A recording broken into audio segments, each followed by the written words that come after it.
गोसेखुर्द धरणाचे 33 दरवाजे उघडल्यामुळे वैनगंगा नदीच्या पाणी पातळीत मोठी वाढ।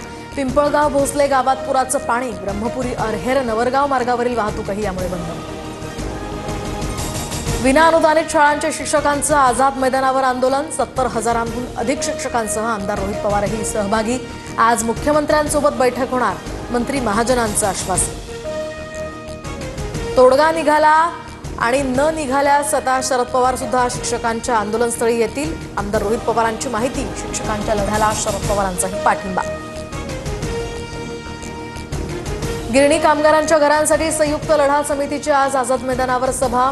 तर या ठिकाणी महाविकास आघाडीकडून उद्धव ठाकरे, पृथ्वीराज चव्हाण तर मनसेकडून बाळा धानगावकर उपस्थित राहणार।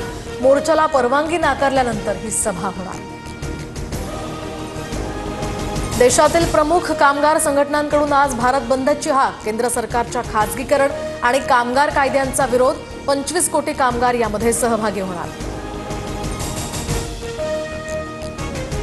सर्व जागा लढवायच्या हिशोबानं कामाला लागा। परिस्थितीनुसार युती संदर्भात मित्रपक्षांशी बोलून निर्णय घेऊ। उपमुख्यमंत्री अजित पवारांचं कार्यकर्त्यांना आवाहन।